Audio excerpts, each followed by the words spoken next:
स्वागत है आप सभी का आपकी अपनी क्लासेस कन्फर्म क्लासेस में। नमस्कार, मैं हूं कन्फर्म क्लासेस से प्रिंस दुबे और आज आपके बीच लेके आया हूं एसएससी जीडी कांस्टेबल के लिए सिलेक्शन सीरीज। दोस्तों, आज जो हम सिलेक्शन सीरीज स्टार्ट करने वाले हैं, मैं आपको पहले ही बता देता हूं कि अगर आप हमारी इस सीरीज को लगातार ज्वाइन करते रहे और इन क्वेश्चन को जो मैं आपके बीच लेके आऊंगा ठीक से समझ के अपनी कॉपी में नोट डाउन करते जाओ, आपके एग्जाम में इसी टाइप के क्वेश्चन देखने को मिलेंगे और आप बड़ी आसानी से 20 के 20 ही क्वेश्चन सॉल्व कर पाएंगे और ज्यादा नहीं तो 18-19 तो आपके पक्के हैं। कई बार क्वेश्चन टाइमिंग की वजह से, घबराहट की वजह से या फिर ये भी हो सकता है कि कुछ भाषा इधर उधर हो जाए, उसकी वजह से छूट सकते हैं। लेकिन आपको अच्छा स्कोर करने से अब कोई नहीं रोकने वाला, क्योंकि कन्फर्म क्लासेस लेके आ रहे हैं आपके लिए सिलेक्शन सीरीज। इसमें हमने प्रीवियस ईयर के जो क्वेश्चन है, एनटीपीसी के क्वेश्चन है और जो भी संभावित क्वेश्चन है दोस्तों, वो हमने सारे इसमें शामिल किए हैं। बस आपको आज हमारे साथ प्रैक्टिस करना है, बनता है तो आपको कर लेना है सॉल्व, और अगर नहीं आता है तो आपको देखना है कि सर कैसे सॉल्व करा रहे हैं और उस तरीके से आपको उन्हें सीख के अपनी कॉपी में नोट डाउन करना है। तो चलिए फिर आज से हम इसका आरंभ यानी श्री गणेश करने वाले हैं सिलेक्शन सीरीज का। इसमें मैंने देखो दोस्तों लिखा है कि 20 के 20 क्वेश्चन करके आओगे। तो सही बात है कि अगर आप सीरीज को ज्वाइन करते हैं, कॉन्सेप्ट को समझते हैं, भाषा को समझते हैं, तो इसी टाइप के क्वेश्चन आपको आपके एग्जाम में देखने को मिलेंगे और आप बड़ी आसानी से मैथ में 20 क्वेश्चन होते हैं एसएससी जीडी कांस्टेबल में, हर एक क्वेश्चन 2 नंबर का होता है। 20 नंबर की मैथ होती है, 20 की रीजनिंग होती है, 20 हिंदी या इंग्लिश जो आपको करना है वो, और बाकी 20 का जीके जीएस होता है। तो हमारी जंग स्टार्ट हो रही है किसके लिए? मैथ के लिए। तो अगर आप भी मैथ में अच्छा स्कोर करना चाहते हैं, सारे क्वेश्चनों को बनाकर आना चाहते हैं, तो ज्वाइन करिए हमारी सिलेक्शन सीरीज।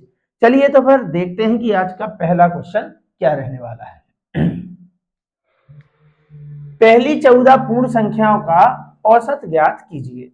दोस्तों, औसत से क्वेश्चन है और ये क्वेश्चन कब आया है? एनटीपीसी 2025 ग्रेजुएट लेवल में आया है। मैंने ज्यादा नहीं लिखा, सिर्फ इतना लिख दिया है कि एनटीपीसी 2025 में आया है। कई बार इस टाइप के क्वेश्चन में गलती कर आते हैं बच्चे, और क्या गलती करके आते हैं मैं आपको बता देता हूं।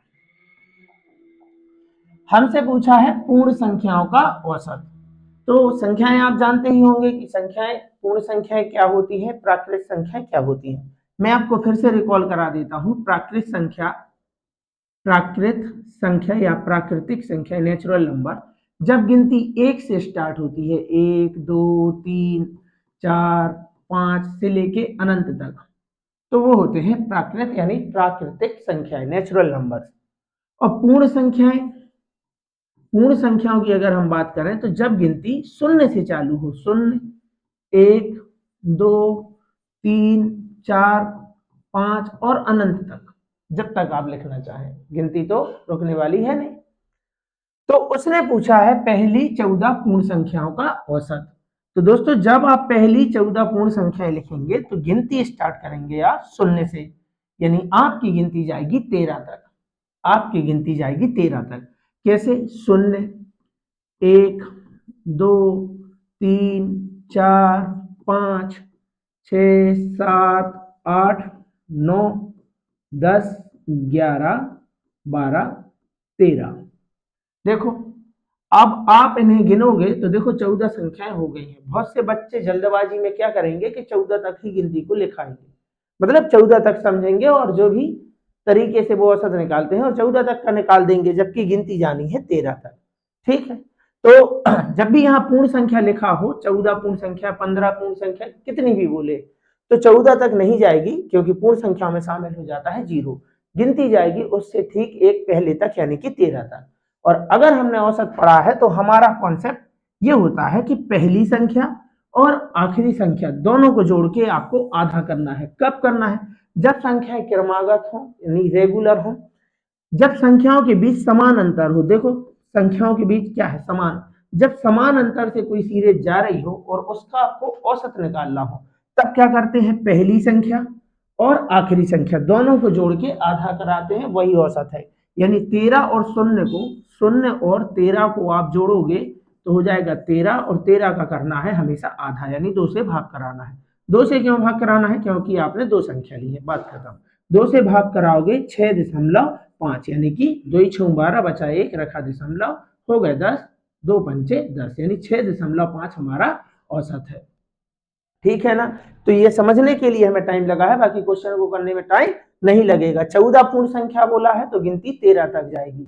मान के चलो बोलता है 21 पूर्ण संख्याओं का, प्रथम 21 पूर्ण, पहली 21 पूर्ण संख्याओं का औसत बताइए, तो गिनती जाएगी 20 तक और 20 का आधा आपको कर देना है, 20 का आधा होगा 10, 10 हमारा आंसर होगा। जैसे कि गिनती गई है अभी 13 तक और 13 का आपको आधा कर देना है, 0 और 13 को जोड़ोगे 13 ही आएगा, 2 से भाग कराना मतलब आधा, 13 को आधा करेंगे आंसर आएगा 6.5 यानी कि 6.5। ठीक है ना? चलिए, एक डेस्क का अंकित मूल्य, ये आप डबल IMP टिक करना दोस्तों, इस टाइप का क्वेश्चन आपके पेपर में जरूर आएगा 101%। अगर आपने ये क्वेश्चन सॉल्व कर लिया मतलब आपका एक क्वेश्चन पक्का हो गया आपकी शिफ्ट में। ठीक है ना? आएगा ही आएगा। एक डेस्क का अंकित मूल्य 7725 रुपए है, जो क्रय मूल्य से 25% अधिक है। इसे अंकित मूल्य पर 4% की छूट पर बेचा जाता है, लाभ प्रतिशत ज्ञात कीजिए। कैसे करते हैं? उसने बोला है डेस्क का अंकित मूल्य इतना है जो क्रय मूल्य से 25% अधिक है। हमें लिखना है क्रय मूल्य, हमारा क्रय मूल्य है 100, हमने 100 मान लिया भाई, क्रय मूल्य 100 है। 100 से 25% अधिक, 100 से 25% अधिक है क्या? अंकित मूल्य दिया है, लेकिन हमें अंकित मूल्य से कोई काम है नहीं, क्योंकि हमसे किसी ने मूल्य नहीं पूछा है। जब तक क्वेश्चन में वैल्यू ना पूछे तब तक वैल्यू को हमें लेना ही नहीं है, इस्तेमाल ही नहीं करना है। प्रतिशत पूछे अपने रेशियो से काम हो जाएगा। तो 100 से 25% अधिक है, जो मतलब क्या? अंकित मूल्य क्रय मूल्य से 25% अधिक है, यानी कि 100 का 25% देखो 25 ही होगा, तो 100 से 25 अधिक है मतलब 125 है। ये क्या है? हमारा अंकित मूल्य यानी मार्केट प्राइस। अंकित मूल्य को ही मार्केट प्राइस बोलते हैं। फिर उसने कहा है कि अंकित मूल्य पर 4% की छूट पर बेचा जाता है। वैसे छूट किस पर दी जाती है? छूट हमेशा यानी कि बट्टा, डिस्काउंट अंकित मूल्य पर। अंकित मूल्य क्या होता है सर? अंकित मूल्य का मतलब होता है विज्ञापित मूल्य, मार्केट प्राइस। जो प्रिंट रेट होता है ना, जैसे आप कोई वस्तु लेने जाते हैं उस पर जो लिखा होता है वही अंकित मूल्य है। ठीक है ना? तो 125 पर 4% का डिस्काउंट मिल जाता है, 4%। किसी भी संख्या का 1% निकालना है तो या तो पीछे से 2 शून्य हटा दो, तो इसमें तो 2 शून्य है नहीं। किसी भी संख्या का 1% चाहिए तो पीछे से 2 अंक बाद दशमलव रख दो, यानी 1% की वैल्यू है 1.25। तो 4% की कितनी होगी? 1 चौका 4 और 25 चौके 100, यानी कि 100 पैसे मिलके 1 रुपये बनेगा, यानी कि आएगा यहाँ पे 5। ऐसे समझ में नहीं आया तो आप ऐसे लिख लो 125 का 4%, प्रतिशत हटाओगे नीचे आएगा 100। ठीक है ना? 25 चौके 100, 25 पंचे 125, 4 से 4 गया, देखो 5 आया ना, यानी 5 रुपए का डिस्काउंट देता है तो वस्तु को बेचता है 120 रुपए में। ये हो गया हमारा सेलिंग प्राइस। क्या पूछा है? लाभ प्रतिशत ज्ञात कीजिए। लाभ प्रतिशत क्या होता है भाई? किराए मूल्य है 100, बेच दिया है 120 में, वस्तु थी 100 रुपए की, 125 उस पर रेट डाला और फाइनली बेच दिया है 120 में, यानी कि डिस्काउंट मिले मतलब लाभ हो गया है 20 का, 20 रुपए का लाभ हो गया, और 100 पे 20 का लाभ हुआ मतलब 20% का लाभ हुआ है। ये हमारा आंसर है। कैसे प्रतिशत निकालते हैं? 20 रुपए का लाभ हुआ, लाभ प्रतिशत निकालो या हानि प्रतिशत, हमेशा नीचे लिखते हैं किराए मूल्य, नीचे आएगा 100, बन गई भिन्न, बनाना है प्रतिशत, गुणा करा दो 100। किसी भी भिन्न को प्रतिशत में बदलते हैं तब गुणा 100 का होता है, 100 से 100 गया, देखो 20% हमारा आंसर आ गया। ठीक है ना? तो 101% आपके एग्जाम में इस टाइप का क्वेश्चन देखने को मिलेगा। चलिए ये लो भाई, अच्छा क्वेश्चन लेके आए हैं। कहाँ आया है? एनटीपीसी। सारे क्वेश्चन ताजे हैं, बिल्कुल ताजे हैं, बिल्कुल गर्मा गर्म क्वेश्चन लेके आया हूं, यानी कि जो ट्रेंड चल रहा है, जिस टाइप के क्वेश्चन अभी एग्जाम में आ रहे हैं उसी टाइप के हमें आगे देखने को मिलेंगे। और इसके अलावा भी जो मुझे लगेगा कि ये आपके लिए इंपॉर्टेंट है, जो मैंने बच्चों को नोट्स में कराया है, IMP टिक कराया है, वो क्वेश्चन भी मैं आपके बीच लेके आऊंगा। एक विक्रेता ने 1 रुपए में 5 चॉकलेट बेची, जिससे उसे 40% का लाभ हुआ। उसने 1 रुपए में कितनी चॉकलेट खरीदी। तो देखो लाभ हमें दिया है, एक ही बार हमें लाभ दिया है, लाभ दिया है 40%। अब मैं आपसे 40% की भिन्न पूछूं तो आप कहेंगे 20 दूनी 40, 20 पंचे 100, यानी 5 है हमारा सीपी। 5 रुपए की वस्तु 2 रुपए के लाभ पर बेचा है, मतलब बेचा कितने में है, 7 में। ये हो गया 7 एसपी। लाभ प्रतिशत से भिन्न बनाना है, लाभ और हानि की गणना क्रय मूल्य पर होती है, इसलिए नीचे वाली जो संख्या होगी वह क्रय मूल्य होगी।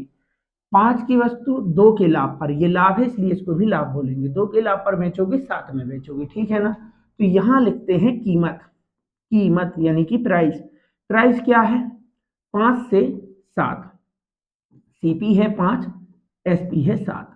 फिर अगर अगर लेन देन की मात्रा समान है, कैसे लेन देन की मात्रा, यानी 1 रुपए में ही खरीदा है और 1 रुपए में ही बेचने की बात हो, मतलब 1 रुपए में बेचा है और 1 रुपए में ही खरीदने की बात हो रही, दोनों जगह मात्रा अगर रुपए समान है, ये 1 रुपए में बेचा है, 1 ही रुपए में खरीदा है, तो आप रेशियो मेथड का इस्तेमाल करेंगे, यानी कि आपको बनाना है पहले कीमत का अनुपात। लाभ प्रतिशत दिया है 2/5 हमने भिन्न बनाई, 5 की वस्तु 2 के लाभ पर यानी 7 में बेची, तो कीमत क्या है 5 से 7, सीपी एसपी, क्रय मूल्य विक्रय मूल्य। तो हमें मात्रा का अनुपात इसका जस्ट उल्टा होगा, यानी 7 से 5। कब होगा ऐसा, जब ये कीमत दोनों जगह समान हो, यानी जितने रुपए में आप खरीद रहे हो उतने ही रुपए में बेच रहे हो। तो इसी टाइप का क्वेश्चन देखो एग्जाम का क्वेश्चन है, तो मतलब 7 आपने, ये क्या है मात्रा, यानी आपने 7 नंग खरीदे हैं, 5 नग बेचे हैं, ठीक है ना। तो उनके हिसाब से बटे अपने हिसाब से चाहिए क्या, उनके हिसाब से एक विक्रेता ने 1 रुपए में 5 चॉकलेट बेची, उनके हिसाब से 5 बेची, हमारे हिसाब से कितनी बेची, बेची मतलब विक्रय मूल्य, ये देखो ये लिखा विक्रय मूल्य, हमारे हिसाब से भी बेची है 5। चाहिए क्या, 1 रुपए में कितनी चॉकलेट खरीदी, खरीदी मतलब सीपी, सीपी वाली मात्रा बताना है यानी कि 7। ये देखो 5 से 5 गया, आंसर आ गया है 7, ऑप्शन नंबर ए, ठीक है ना। अगर ये मात्रा आप समान देख रहे हैं तो आपको क्या करना है, कीमत का अनुपात बना के उसका जस्ट उल्टा होता है मात्रा का अनुपात। मात्रा आपसे पूछा है, क्वांटिटी। चलिए भाई, एसएससी जीडी में आया हुआ क्वेश्चन है, इस टाइप के कई क्वेश्चन आपको प्रीवियस ईयर क्वेश्चन में, मतलब प्रीवियस ईयर पेपर में मिलेंगे आपको ये वाले क्वेश्चन, तो ये भी इंपॉर्टेंट है। आप तो ये समझ लो कि इसके बिना कोई एग्जाम होता ही नहीं, आता ही है। तो जो फेमस क्वेश्चन है पहले हमें वह सीख लेना है कि भाई अगर ये आता ही है और बाय चांस अगर आ गया तो हमारा काम बन जाना चाहिए, ठीक है ना। चलिए, किसी कक्षा के 54 विद्यार्थियों की औसत आयु 37 वर्ष है, ठीक है ना। तो क्या करना है, औसत दिया है, सबसे पहले आप औसत लिख लो, कितना है 37, विद्यार्थी है 54, शिक्षक की आयु भी शामिल कर ली जाए, यानी कि 54 विद्यार्थी, एक शिक्षक, तो टोटल लोग हो गए देखो 55, हो गए ना। ठीक, इस तरीके से लिखते हैं, शिक्षक की आयु भी शामिल कर ली जाए तो पूरे समूह की औसत आयु 38 वर्ष हो जाती है, यानी पहले थी औसत 37, अब औसत आयु हो गई है 38, कितने से बढ़ गई, आप कहेंगे सर 1 से, तो जितने से बढ़ गई है बस उसका यहाँ पे आपको गुणा कराना है। औसत का मतलब होता है हर एक की वैल्यू, यानी हर एक के खाते में एक एक की वृद्धि हो गई है और लोग हो गए हैं 55, पहले 54 थे, एक 55, तो 55 हर एक, औसत मतलब हर एक में एक की वृद्धि हुई है, तो 55 लोगों में वृद्धि होगी 55 की, यानी कि जो शिक्षक आए हैं वो 55 एक्स्ट्रा लेके आए हैं, 37 तो है ही और 55 और है, वृद्धि हो गई है, जोड़ दो यहाँ पे 7 5 12, यहाँ आ गया अपना 1 5 3 8 और 1 9, यानी शिक्षक की आयु है 92, ऑप्शन नंबर बी। और अगर आपको इस टाइप के क्वेश्चन सीखने हैं तो मैंने इसकी एक क्लास ही बनाई है, आप हमारे चैनल पे जाके देखना, तो आपको इस टाइप के ढेर सारे क्वेश्चन मिल जाएंगे और सारा कॉन्सेप्ट समझ में आ जाएगा, ठीक। तो आंसर है 92। चलिए, बेहतरीन क्वेश्चन है एसएससी जीडी कांस्टेबल 2025 का, एलसीएम एचसीएफ का ये वाला क्वेश्चन, महा आईएमपी, महा आईएमपी, और लिख दो आएगा ही, आएगा ही, आएगा ही, ये वाला क्वेश्चन। और ये कॉन्सेप्ट बहुत आसान सा कॉन्सेप्ट है, अगर आपको ये नहीं मालूम है मान के चलो और आप तैयारी में है तो आप तैयारी में है ही नहीं। इस टाइप के क्वेश्चन अगर आपको नहीं मालूम है कोई बात नहीं, आज हम आपको तैयारी में लेके आएंगे, और आप लगभग 10-15 दिन हमारी सीरीज को ज्वाइन करिए, आप देखना आपके क्वेश्चन का लेवल कहाँ पहुंच गया है। ठीक है ना, चलिए, और इन्हीं क्वेश्चन को भी सॉल्व करेंगे तो इसी टाइप के क्वेश्चन आपको आपके एग्जाम में देखने को मिलेंगे, यानी कि आप दूसरों से कम पढ़ के भी अच्छे मार्क्स ला सकते हैं। दो संख्याओं का एलसीएम और एचसीएफ हमें दिया है और एक संख्या दी है। दोस्तों कॉन्सेप्ट क्या होता है, कॉन्सेप्ट ये है कि एलसीएम गुणा एचसीएफ बराबर होता है पहली संख्या और दूसरी संख्या, ये आपको मालूम होना चाहिए। यानी कि दो संख्या जो है उनका गुणनफल बराबर होता है उनके एलसीएम और एचसीएफ के, इस तरीके से। और आपको दिया है एलसीएम है दोनों का 66 और एचसीएफ दिया है 11 बराबर पहली संख्या, एक संख्या मतलब दोनों में से कोई भी आप लिख लो, 33 है तो दूसरी संख्या क्या है, दूसरी संख्या की जगह आप दूसरी संख्या बना दो, एक्स बना दो, जो भी बनाना है। और इसका पक्षांतर कर लो, 33 नीचे ले आओ, 66 गुणा 11 और ये 33 आ जाएगा नीचे, और जिनको पक्षांतर आता है वो यहीं से उड़ा दो। ठीक है ना, चलो ये लो, 11 एकम 11, 11 तिया 33, 3 एकम 3 दूनी 6, 3 दूनी 6, आंसर हो गया हमारा 22, ऑप्शन नंबर सी। ठीक है ना, इसके बना भी पेपर नहीं होगा, सारे क्वेश्चन इंपॉर्टेंट हैं, आप तो बस सीखते जाओ, आप तो ये मान के सीखते जाओ कि ये वाला आएगा। थोड़ा सा विश्वास रखना होता है, अगर कोई बोलता है तो हमें माननी होती है बात, और तब जाके हमारा मतलब जो है लक्ष्य पूरा हो पाता है। हमें किसी एक बुक पर विश्वास करना होगा कि ये बुक जो है अच्छी बुक है और विश्वास के साथ उसे पढ़ना होगा। हमें किसी एक टीचर को चुनना होगा, क्योंकि सारे टीचर अच्छा ही पढ़ाते हैं, सब अपनी तरफ से 100% देने का मतलब पूरा प्रयास करते हैं। तो अगर आपको विश्वास है तो कुछ दिन मुझ पर विश्वास करें, फिर आने वाले एग्जाम में आप देखिएगा कि आपका जलवा क्या रहा मैथ की ओर से। ठीक है ना, चलिए, दो संख्याओं का अनुपात 19:34 है। यदि प्रत्येक संख्या में से 36 घटा दिया जाए तो अनुपात 3:4 होता है। तो ये डबल अनुपात वाला क्वेश्चन, इसकी भी क्लास मैंने वहां, ये देखो एसएससी जीडी 2025 यानी पिछले ही साल आया है, पिछले वर्ष आया है, तो इसके भी मैंने एक सेपरेट क्लास बनाई है। आप चाहे तो ये सारा कॉन्सेप्ट अच्छे तरीके से समझ सकते हैं हमारे चैनल पर जाके। ठीक, तो दो संख्याओं का अनुपात है 19:24, उन दोनों में 36, प्रत्येक संख्या में से 36 घटा दिया जाए। तो कॉन्सेप्ट ये है कि जब दो अनुपात हमें दिए हैं, प्रत्येक में अगर परिवर्तन होता है, चाहे वो घटा दे चाहे वो जोड़ दे, प्रत्येक में अगर कुछ परिवर्तन होता है तो हमें सिर्फ देखना होता है इनके आपस का अंतर, इनके आपस का अंतर। यहाँ अंतर कितने का है, आप कहेंगे सर 5 का, यहाँ अंतर कितने का है, 1 का, ये अंतर बराबर होना चाहिए। अगर प्रत्येक में समान परिवर्तन होता है, चाहे वह समान, दोनों में समान संख्या जोड़ दे, दोनों से समान संख्या घटा दे, तो अंतर करना है बराबर। फिलहाल अंतर बराबर है नहीं, तो कैसे करते हैं, इस 5 का गुणा नीचे करा दो और इस 1 का गुणा ऊपर करा दो। तो 1 का गुणा कराने से कोई फर्क पड़ेगा नहीं, यहाँ हम फिर से लिख ले रहे हैं, यानी फिर से आ जाएगा अपना 19 और 24, और 5 का गुणा कराओगे तो 5 तिया 15 और 5 चौके 20, तो अंतर हो गया बराबर और पुराने अनुपात से लेना देना है नहीं। अब क्या करना है, संख्या थी 19, 19 से हो गई है 15, मतलब कितने घटा दिए, देखो 4। यहाँ देख लो, संख्या थी 24, 24 से हो गई है 20, यानी कितने घटा दिए, 4।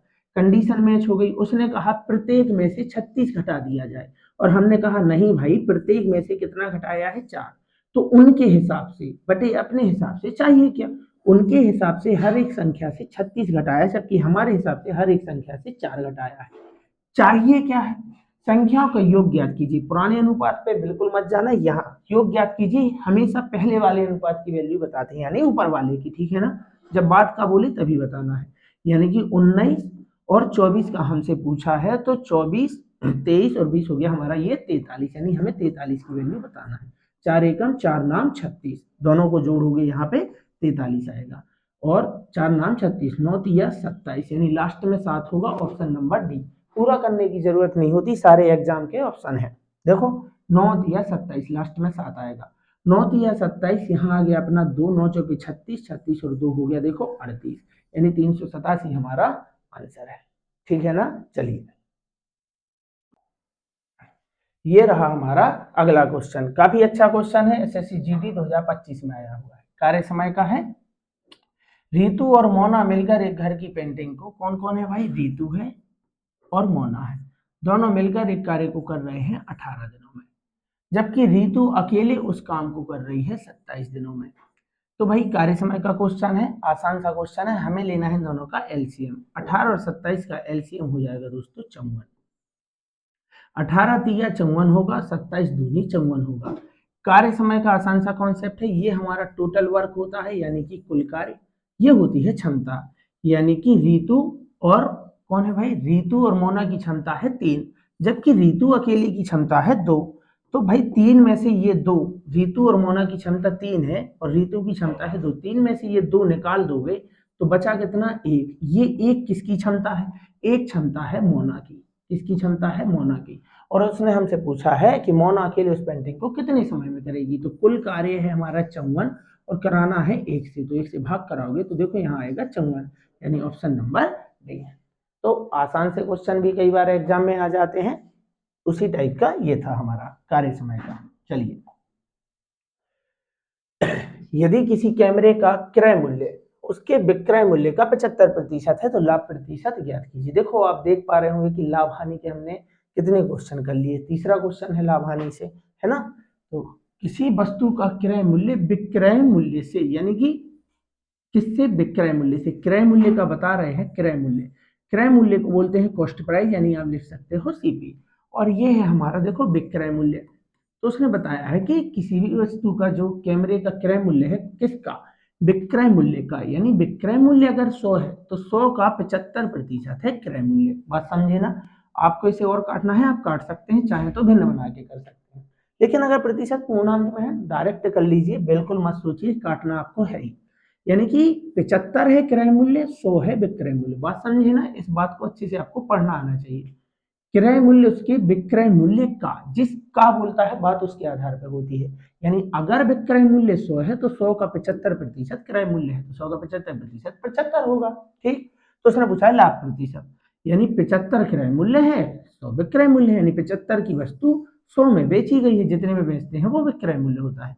तो लाभ कितने का हुआ है, 25 का, यानी 25 का लाभ हुआ है कितने पर, लाभ प्रतिशत निकालो या हानि प्रतिशत, हमेशा निकालते हैं क्रय मूल्य पर।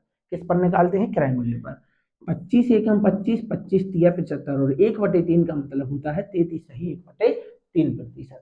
आपको प्रतिशत से भिन्न और भिन्न से प्रतिशत आना चाहिए, नहीं आता है तो अभी टाइम है, सीख लो। हमने अपने चैनल पर इसके लिए भी क्लास बनाई हुई है। 1/3 बन गई, भिन्न बनाना है प्रतिशत, गुणा करा दो 100 का, देखो 100 एकम 100, ऊपर 100 है, नीचे है 3, 3 से भाग करा दो, 3 तिया 9, 3 तिया 9 से स्थल बचा 1/3, 33 सही 1/3%। ठीक है ना। चलिए 400 से 1200 रुपए प्रति 100 के भाव से खरीदे गए। हर शिफ्ट में लगभग पूछा है ये वाला क्वेश्चन। अगर आप प्रीवियस ईयर के क्वेश्चन सॉल्व कर रहे हैं या पेपर देखा है या पिछले साल आपने पेपर दिया होगा तो इस टाइप के क्वेश्चन आपने देखे होंगे। तो कई बार क्या होता है, जो प्रीवियस ईयर में आया है वो तो हमें आना ही चाहिए, वह हमें आना चाहिए और उसे हमें समय रहते सीख लेना चाहिए। कई बार क्या होता है, क्वेश्चन रिपीट होते हैं तो हमें इसका फायदा लेना चाहिए। तो देखो 400 सेब खरीदे हैं और 1200 रुपए प्रति 100, प्रति 100 मतलब प्रति सैकड़ा, सैकड़ा जानते हैं ना 100, 100 सेब की कीमत जो है वह है 1200 और उसने खरीदे हैं 400। तो भाई 100 सेब 1200 के, 200 2400 के, 300 3600 के और 400 हो गए हमारे 4800 के। बात समझ में आई क्या, यानी कि हमने सेब खरीदे हैं टोटल 4800 के। सर ये कैसे आ गया, अरे भाई 100, एक सैकड़ा सेब, सैकड़ा जानते हैं ना, हाँ, एक सैकड़ा यानी 100 सेब की कीमत है 1200, ये कितने गुना है, 4 गुना, 100 का 4 गुना 400, तो 1200 भी 4 गुना कर दो, 12 चौके 4800। ठीक है ना, 400 सेब हो गए 4800 के और उसने 800 रुपए के भाव से बेच दिए हैं, ये तो खरीदे हैं, 800 के लाभ पर बेच दिए हैं, 800 के लाभ पर मतलब 800 रुपए कमा कर बेच दिए हैं, मतलब बेच दिया है 5600 में। बात समझ रहे ना, ये हो गया हमारा सेलिंग प्राइस। लेकिन ये कितने सेबों का सेलिंग प्राइस है, 400। क्यों, क्योंकि 400 सेब खरीदे थे तो 400 ही सेब उसने बेचे, देखो, और 800 के लाभ पर बेचे गए। 400 सेब खरीदे हैं 4800 के, 800 के लाभ पर बेचे हैं मतलब 5600 में बेच दिए। अब हमसे पूछा है सेब का प्रति दर्जन मूल्य ज्ञात कीजिए, वो भी विक्रय मूल्य ज्ञात कीजिए। तो विक्रय मूल्य है 5600, समझना है यहाँ से, बहुत आसान क्वेश्चन है। 400 सेब, बिल्कुल पहली दूसरी वाला कॉन्सेप्ट है यहाँ पे। 400 सेब कितने रुपए के खरीदे बेचे हैं, कितने रुपए के खरीदे नहीं बेचे हैं, 5600 रुपए के, बात समझे। तो मैं आपसे पूछता हूं एक सेब कितने का है, तो 400 की वैल्यू मालूम है, एक की वैल्यू निकाल रहे हैं। तो जब ज्यादा की वैल्यू मालूम होती है और एक की निकालते हैं तब कराते हैं भाग। तो एक है 5600 बटे 400, 5600 बटे 400 कैसे भाई, 400 सेब 5600 के, 400 सेब 5600 रुपए के, तो एक सेब है 5600 बटे 400। जब एक की वैल्यू निकालते हैं तब कराते हैं भाग, करा दिया। लेकिन हमसे एक की वैल्यू नहीं पूछी है, हमसे पूछी है एक दर्जन, प्रति दर्जन, और एक दर्जन का मतलब होता है 12, यानी एक की वैल्यू मालूम है, 12 सेब की निकालनी है। जब एक की वैल्यू मालूम होती है और ज्यादा की निकालते हैं तब कराते हैं गुणा। फॉर एग्जाम्पल 5 पेन मान के चलो 100 रुपए के हैं, तो एक पेन कितने का हुआ, 20 रुपए का। और एक पेन अगर 20 रुपए का है तो 4 पेन कितने के हैं, एक की वैल्यू मालूम है, ज्यादा की निकाली है तब कराते हैं गुणा, 20 चौके 80। तो 400 सेब, 400 सेब 5600 रुपए के, एक सेब कितने का, भाग करा दिया। जब एक की वैल्यू चाहिए है तो भाग करा दिया 5600 बटे 400। एक की नहीं चाहिए साहब, एक की तो आ गई वैल्यू 5600 बटे 400, हमें चाहिए प्रति दर्जन यानी 12। तो एक की वैल्यू मालूम है, ज्यादा की निकालना है तब कराते हैं गुणा, तो गुणा कराएंगे 12। 2 शून्य से 2 शून्य जाएगा यहाँ पे, 4 से 4 दिया 12, तो 56 तिया कितना होगा, 50 तिया 150, 6 ती 18 यानी 168, ऑप्शन नंबर ए हमारा आंसर है। पीछे 18, 1 ती 5 15 और 1 16, ये लो भाई गुणा करा लेना, ठीक। तो ऑप्शन नंबर ए हमारा आंसर है। चलिए 56, 30, 108 और 120 का एलसीएम क्या है। कभी भी एग्जाम में आपसे अगर इस तरीके से एलसीएम पूछता है, कभी भी निकालने मत बैठ जाना बच्चों की तरह इस तरीके से, टाइम लगेगा, फंस जाओगे। इतना टाइम कोई नहीं देता है एग्जाम में। चलिए पानी पी लूं अब मैं।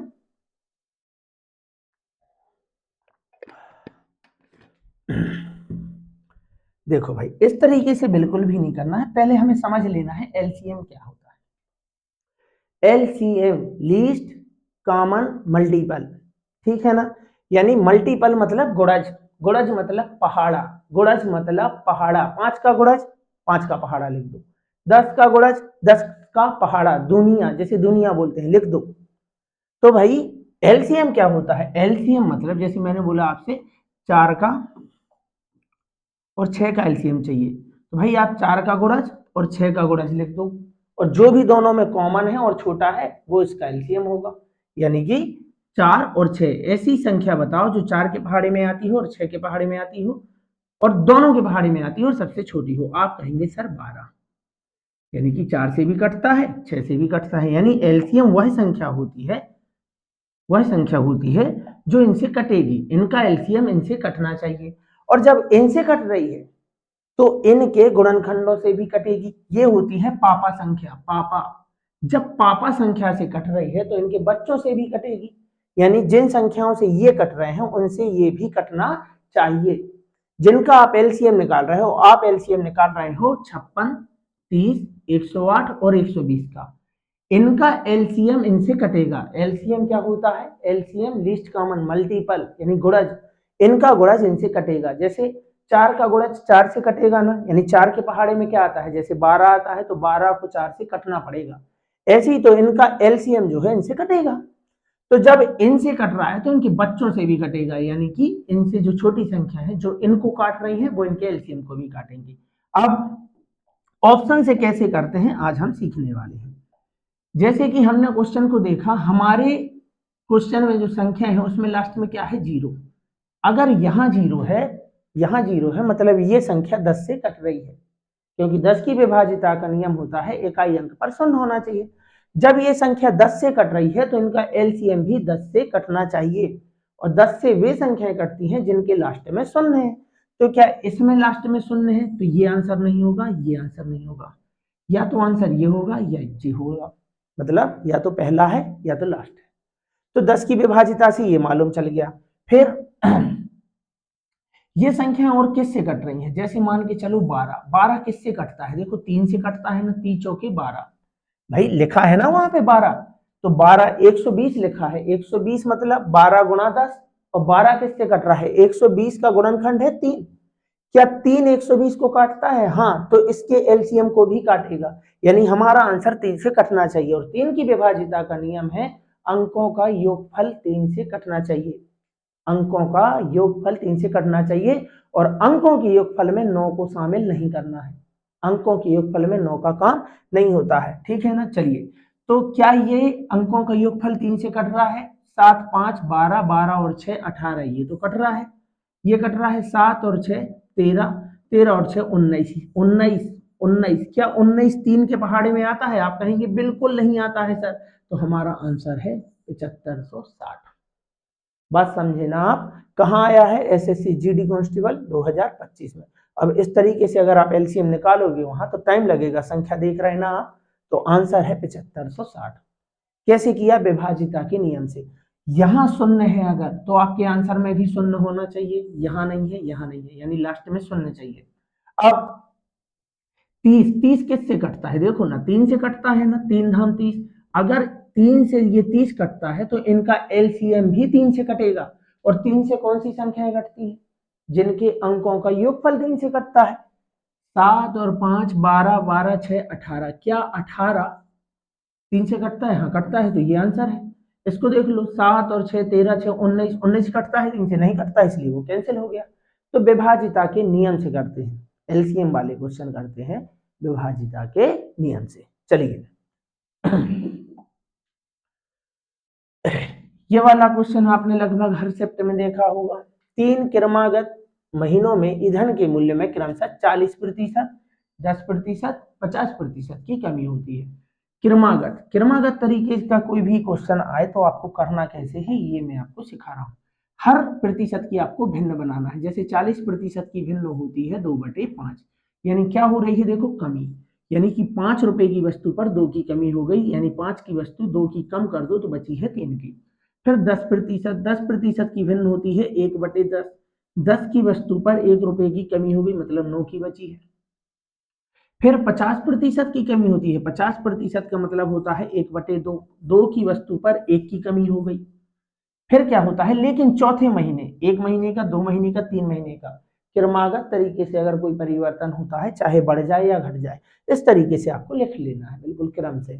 फिर लेकिन चौथे महीने 50% की वृद्धि होती है, 50% का मतलब होता है 1/2, 2 की वस्तु पर 1 की वृद्धि, 2 पे 1 की वृद्धि मतलब 3 की हो गई, और बस इस तरीके से आपको इनका गुणा करा देना है, तो आपको फाइनल रिजल्ट आ जाएगा, ये आ जाएगा आपका बिल्कुल पहले का, और ये है बाद का, शुरुआत का बाद का।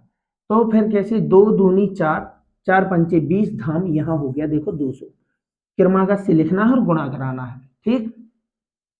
3 तिया 9, और 9 नाम 81, और 81 एकम 81, ये हो गया 81, यानी कि महीने ईंधन का मूल्य पहले तो था 200, अब बचा है 81, तो देखो ढेर सारी कमी हो गई, पहले था 200, अब बचा है 81, कितने की कमी हो गई, आप कहेंगे सर 119 रुपए की हो गई है कमी, यही बात हमें प्रतिशत में बताना है, 119 की कमी कितने से, 200 से, 200 से कमी हुई है तब 81 हुआ ना, ये चौथे वर्ष का है रिजल्ट, ये पहले वर्ष का है, पहले से चौथे का रिजल्ट हमें मिल जाता है, ठीक है ना।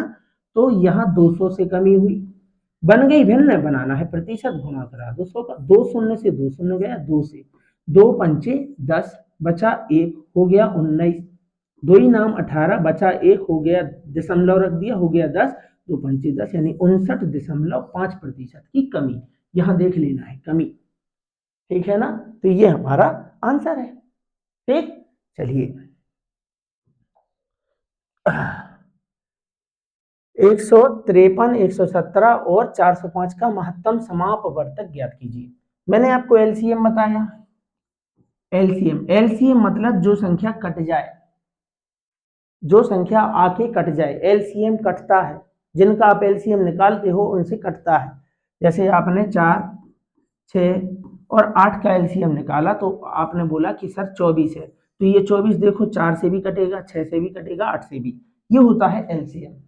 लेकिन एचसीएफ जैसे मैंने बोला 15 बोल दिया, 20 बोल दिया, 25 बोल दिया, इनका एचसीएफ, तो एचसीएफ इनको काटेगा, यानी वह बड़ी सी बड़ी संख्या बता दो जो इनको काटे, तो वही होता है इनका महत्तम समापवर्तक, यानी बड़ी से बड़ी संख्या जो इन तीनों को काट दे। तो आप कहेंगे सर वो तो 5 है, 5 से 15 भी कट रहा है, 5 से 20 भी कट रहा है, 25। आप कहो नहीं सर वो तो 25 है, तो 25 से सिर्फ 25 कटेगा ना, 20 नहीं कटेगा, पूरा पूरा कटना चाहिए, विभाजित होना चाहिए, उसी को बोलते हैं कटना। ठीक है ना। चलिए, तो एचसीएफ मतलब क्या पूछा हमसे, 153, 117 और 405 का महत्तम समापवर्तक, यानी जो इनको काटे, तो बड़ी सी बड़ी संख्या जो इनको काट दे। क्या 12 से ये कट रहे हैं, तो 12 से क्यों चेक करना है, 12 किससे कटता है, 12 2 से कटता है, 12 2 से कटता है, तो इन मतलब जिनका ये एचसीएफ है वो भी 2 से कटना चाहिए। तो क्या ये 2 से कट रहे हैं, नहीं, मतलब आप इनके गुणनखंड कर लो। 12 से क्यों चेक करना, क्यों हम 12 का पहाड़ा पड़े, 12 में 2 है, 12 में 2 है, 2 से कटता है 12, 12 का गुणनखंड है।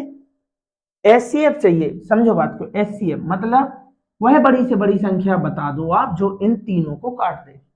तो अगर 12 से ये संख्याएं कट रही होंगी तो इनके बच्चों से भी कट रही होंगी, यानी इनके गुणनखंडों से। तो क्या 12 2 से कटता है, हाँ, तो ये संख्याएं भी 2 से कटनी चाहिए, तो 2 से ये नहीं कटता, क्योंकि 2 की विभाजिता में इकाई अंक 0 2 4 6 8 होते हैं, तो ये 12 से नहीं जाएगा। 6 से जाएगा, तो 6 किससे कटता है, 6 2 से कटता है, तो ये संख्याएं भी 2 से कटनी चाहिए, नहीं कट रही, 2 से नहीं कट रही, बची एक संख्या, 9 हमारा आंसर है। क्यों पढ़े हम पूरा, हमें सिर्फ विभाजिता के नियम आने चाहिए, बात समझ रहे ना। एचसीएफ मतलब वह संख्या जो इनको काट दे, एचसीएफ मतलब वह संख्या जो इनको काट दे, ठीक। तो होगा तो 4 ऑप्शन में से एक ही। अब अगर 12 से ये सारी संख्याएं कट रही होंगी तो ये पापा संख्या हो गई, जब पापा संख्या से कट रही है तो बच्चे संख्या से भी जाएगी, तो 12 का बच्चा है 2, यानी 12 किससे कटता है, 2 से कटता है ना, और छोटे फैक्टर कर लो। तो अगर ये 12 से कट रही होंगी तो इनको 2 से कटना होगा, और 2 से कोई भी नहीं कट रहा, तो 2 से नहीं जा रहा है, तो 6 किससे कटता है, 6 भी तो 2 से कटता है, तो ये भी नहीं जा रहा है और 2 से नहीं कट रहा है, तीनों ऑप्शन जो है कैंसिल हो गए, बचा एक ही ऑप्शन, इनका आंसर है 9, इनका एचसीएफ है 9। तो इस तरीके से एलसीएम और एचसीएफ करना है। थोड़ा समझाने में टाइम लगता है, मुझे ऐसा तो है नहीं कि मैं आया यहाँ पे जल्दी से कम लिखा, कम से कम बोला और क्लास रिकॉर्ड करके चला गया। भाई मुझे आपको सिखाना है, तो करना कैसे है, क्या स्मार्ट अप्रोच होगी, मैं सारी चीजें आपको सिखाऊंगा। तो चलिए फिर आज मैं इतने ही क्वेश्चन आपके बीच, नहीं शायद अभी और है क्वेश्चन। चलिए देखो भाई, एक और क्वेश्चन है, बेहतरीन क्वेश्चन है। इस टाइप के क्वेश्चन ने पिछले वर्ष जो है धमाल मचा दिया था, एक शिफ्ट में कई बार तो 2 2 आ गए। और मैंने जब अपने ऑफलाइन बैच में पढ़ाया था तो मैंने आईएमपी टिक करके पढ़ाया था कि बच्चों ये आएगा, और आया। तो मैं आपको भी बताऊंगा इस तरीके के क्वेश्चन। चलिए विजय के पास 1224 रुपए हैं, उसे इसे अपने बेटों अजय और प्रकाश में बांट दिया गया तथा उनसे 4% की वार्षिक चक्रवृद्धि ब्याज दर पर निवेश करने को कहा। यह देखा गया कि अजय और प्रकाश को क्रमशः 18 और 19 वर्षों के बाद समान राशि प्राप्त हुई। विजय ने प्रकाश को कितनी धनराशि दी थी। देखो क्वेश्चन चक्रवृद्धि ब्याज का है, दोनों को अंततः समान मिश्र धन प्राप्त हो रहा है। क्या प्राप्त हो रहा है, मिश्र धन। थोड़ा सा पानी पी लिया जाए। तो मिश्र धन समान प्राप्त हो रहा है। आप इसमें बस एक ही कॉन्सेप्ट याद रखें इस टाइप के क्वेश्चन में, एक को पैसा मिल रहा है देखो 18 वर्ष बाद, और एक को मिल रहा है 19 वर्ष के बाद। तो किसके पास ज्यादा समय है, 19 वर्ष वाले के पास, उसका पैसा जो है 19 वर्ष के लिए इन्वेस्ट होगा, उसको ब्याज 19 वर्ष का मिलेगा। और एक के पास यानी अजय के पास 18 वर्ष का समय है, तो अजय के पास कम समय है ब्याज लेने के लिए। तो जिसके पास, अगर आपको कम समय में ज्यादा ब्याज चाहिए है तो आपको जो है राशि ज्यादा इन्वेस्ट करनी होगी, और आपके पास समय ज्यादा है तो आप कम राशि इन्वेस्ट करके भी ब्याज कमा सकते हैं। बात समझ रहे हैं ना। तो जिसके पास कम समय है उसको मिलेगी ज्यादा राशि, ठीक, और जिसके पास ज्यादा समय है उसको मिलेगी कम राशि। क्योंकि उसके पास समय ज्यादा है, उसको उतने समय में ही उतनी राशि पर ब्याज मिल जाएगा। बात समझ रहे हैं ना? बस इतना कॉन्सेप्ट अगर आपने याद रखा तो बस आपको उठाना है यहां से सिर्फ दर। क्या उठाना है? दर। 4% हमारी दर है, 4% की बनानी है आपको भिन्न, यानी 1/25, यानी 25 की राशि पर 1 रुपए का आपको मिलेगा ब्याज, यानी कि राशि हो जाएगी आपकी 26। ठीक, आपको 25 और 26 लिखना है, यानी राशि जो है हमारी 26 हो गई। कितने से? 25 से। इस तरीके से लिख लोगे? जी सर लिख लेंगे। और ये 18 वर्ष और ये 19 वर्ष, इसका आपको गैप देखना है बस। 18 वर्ष और 19 वर्ष का गैप यानी अंतर देखना है, तो आप कहेंगे एक का गैप है, बस उतने की आपको यहाँ पावर लगानी है। ऐसे नहीं लिखना है, अलग अलग लिख सकते हैं। ऐसे अगर नहीं लिखना है तो अलग अलग लिख सकते हैं। कैसे लिखना है? यानी आप यहाँ लिख दो 25 और यहाँ लिख दो 26, लिख लिया ना? तो ये जो है आप देख रहे हैं, यही अनुपात आ गया है हमारा किसका? उन दोनों को जो राशि बांटनी है उनका। ये जो निकल के आ गया है मूलधन का। लेकिन सबसे पहले क्या करना है? यहाँ 18 वर्ष है, यहाँ 19 वर्ष है, तो कितने वर्ष का गैप है इनके बीच? 1 वर्ष का। दोनों पे आपको 1 की पावर लगा देनी है। 2 का गैप हो तो 2 की पावर लगा देना। तो 1 की पावर लगाने से कोई फर्क नहीं पड़ने वाला, यानी 25 और यहाँ आएगा 26। आ गया ना? तो ये आ गया हमारा मूलधन का अनुपात। बस ये आ गया हमारा मूलधन का अनुपात, यानी कि जो आप उनके बीच राशि बांट रहे हैं ये उनका अनुपात आ गया है। अब आपको याद रखना है कि जिसके पास ज्यादा समय है, जिसके पास कम समय है, उसको ज्यादा रुपए देना है। एक को मिलेंगे 25 रुपए और एक को मिलेंगे 26 रुपए। तो 26 रुपए किसको देना है? उसको देना है जिसके पास कम समय है। तो कम समय किसके पास है? अजय के पास, यानी ये 26 हिस्सा है अजय का। ज्यादा समय किसके पास है? प्रकाश के पास। प्रकाश के पास 19 वर्ष है और जिसके पास ज्यादा समय है उसको राशि देना है कम, यानी ये हिस्सा आपका मिलेगा प्रकाश को। तो बस प्रकाश को 25 रुपए मिले, अजय को 26 रुपए, दोनों को मिले हैं 51। उनके हिसाब से दोनों को कितने रुपए देना है? 1224। हमारे हिसाब से दोनों को कितने रुपए देना है? 51।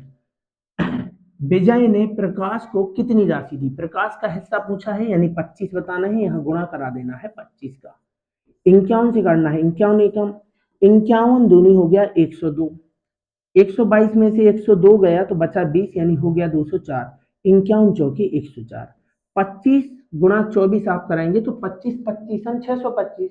तो एक बार कम पढ़ दो, 25 का 24 बार पढ़ोगे, यानी आंसर आएगा 600। Option number C. 25 गुणा 24 कराओगे तो आंसर आएगा 600। ठीक है ना? तो देखो क्वेश्चन बेहतरीन है। क्वेश्चन की आप भाषा देखो, लगभग 4-5 लाइनों का क्वेश्चन है। पढ़ने में टाइम लग सकता है, समझने में टाइम लग सकता है, लेकिन करने में टाइम नहीं लगेगा। सबसे पहले भिन्न बनाना है। 25 से 26 आपने लिख लिया था। यहाँ जितने वर्ष का गैप है उतने की पावर लगा दो। पावर को सॉल्व करने के बाद जो आएगा वो मूलधन का अनुपात आएगा। अब ध्यान रखने वाली बात ये थी कि जिसके पास कम समय है, 18 वर्ष और 19, जिसके पास कम समय है उसको राशि देना है ज्यादा, यानी 18 वर्ष है अजय के पास, किया जाएगा हिस्सा है 26, और 19 वर्ष है प्रकाश के पास, तो ये कम राशि प्रकाश की है, और बस अनुपात में हमें बांट देना है। तो ये हमारा एसएससी जीडी में आया था और आज मैंने आपको इसे सिखा दिया है। तो चलिए फिर आज की क्लास को यहीं पे विराम देते हैं और फिर मिलते हैं और अगली क्लास में। तब तक के लिए आप सभी का बहुत बहुत धन्यवाद।